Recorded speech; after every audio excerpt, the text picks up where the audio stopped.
What's good, YouTube? You know who it is. Chris Jones, representing Pump Chasers, and today we're going to try something different. Today we got a question from a subscriber, and here's the question. Hey, what's good, Chris? So I have a question about my biceps. They're both at 16.75 inches, and my left one doesn't really have a peak, it's more flat, but my right one has more of a peak and not so flat. So is that something that's genetic, or is that something with my training? This is pretty much what they look like. You can kind of see it. My right one, it peaks over just a little bit around this, and then this one, my left, is flat. So like, what's your take on that? Is it because of genetics, or is it because of my particular training style? Just let me know. Thanks, okay, man. First and foremost, thank you for your long time support.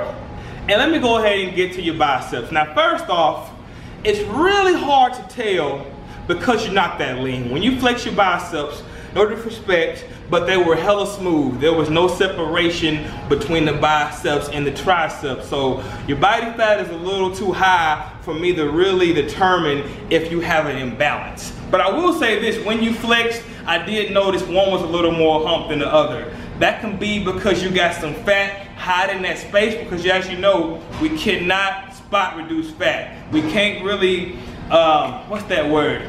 You can't really choose where your fat goes. Like for me, for an example, I'll get hella lean in my arms, and then my lower ab area be the last part to get lean. I'll have lean calves, I'll have lean thighs, but the lower ab be the last place to go. You might just be holding a little more fat in one arm. It's very, uncommon to see somebody with one arm that's peaked and one arm that's not. Usually, if one arm is peaked, the other's peaked. Both biceps are usually about the same. Now, I will say this. It could be a possibility that you have one arm a little more developed than the other. There's a big difference between having muscle size and having muscle development.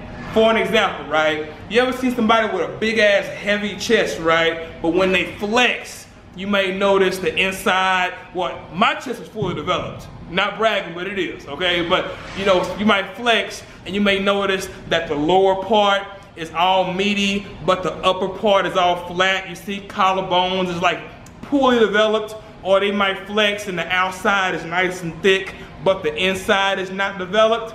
That's usually because they bounce the bar off their chest. Yes, bouncing the bar off your chest will give you some size, because at the end of the day, even if you're using shitty form, you will grow because your muscles are still pushing against resistance. Maybe sloppy form, but you're still getting some kind of workout. However, once you get lean and you start flexing, you will notice those imbalances. You will notice that this person has not been using dumbbells, because with dumbbells, when you come all the way up, you squeeze the pecs. You notice when using cable crossovers, you squeeze the pecs. When someone gets lean and you see the shape and the muscle, you see the fibers, you know who uses good form and who doesn't. So there's a good chance that you're one of those guys. You see guys like this, they'll go to the gym, damn, looking lean, shit. For the record, I'm 187 today, guys. I'm almost 185. But anyway, you might see guys like this. They'll curl, they'll bend their knees, they'll swing their back a little bit, they'll do shit like this. Even I do it. I'm not gonna lie to you. Even I do the shit. And yes, you will get some growth out of that, because even if you're using shitty form, your muscles are still moving weight. However, when you're swinging your back, you're swinging your shoulder, the distribution of the force is going to spread around. Instead of all that force going to the arms, some of it's going to your right shoulder, some of it's going to your left erector, some of it's going to your lower back, some of it's going to your thighs, some of it's going to your glutes. All the force is being distributed unevenly, so your muscle growth may be a little unevenly. People get the misconception that this muscle right here is just one big rock.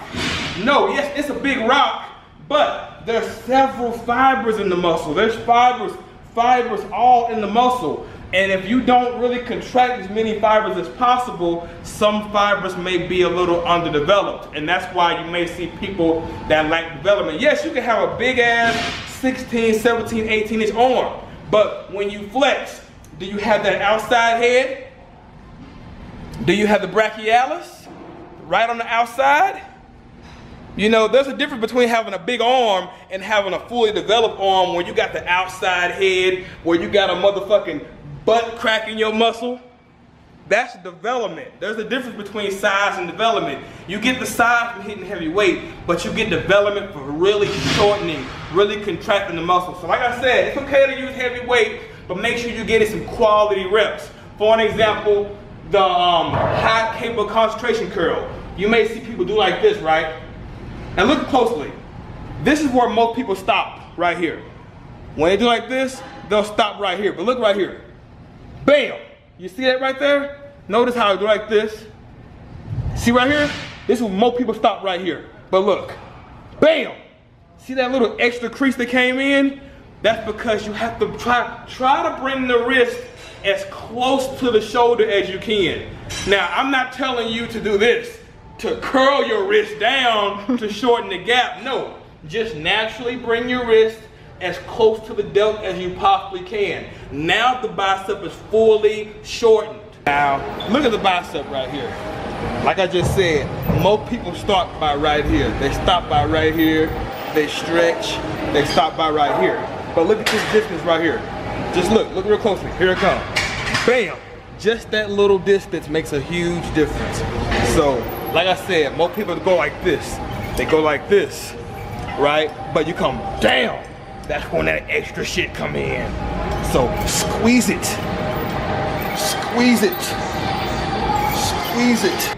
Like I just showed you on the high cable concentration curl. Same thing for curls right here. You know, most people, they'll curl like this. They'll stop like this. Come closer. They'll stop by right here, right? And that's cool, you'll still grow. But look at the outside head. Look at it. Bam, see how that outside head just popped out at you? Look again. Most people stop right here. Now look. Bam, see how that outside head came in? Point at it. Right there, see that? Bam, one more time. See how I stop right here? Now look. Bam, see that little outside head just came at you? The forearms came in. That little inch, that little half-inch motion makes a big difference. You may not notice it when you're holding 15, 16% body fat, but once you get 10% body fat or lower, you will see who the fuck's been using good form and who hasn't. So my friend, to answer your question, I don't think one arm is genetically different than the other. I think you just need to make form a priority. It's okay to hit heavy weight with a little cheating, because like I tell people all the time, lightweight with perfect form will not bring the hoes to your college dorm. I've never seen anybody with no big ass arms curling 20-pound fucking dumbbells. You gotta move some heavy weight if you wanna grow. But you gotta throw in some quality shit. Throw in some preacher curls. Throw in some concentration curls like I just showed you. Make sure you're really shortening the muscle and getting in those quality reps. Well, anyway, hope this video was helpful. Don't forget, there's a big difference between growth and development. You want both growth and you want both development. New tank tops coming soon. These are not stringers. These are regular tank tops coming soon. Don't forget to like my shit, comment, subscribe. Holla back at you, boy.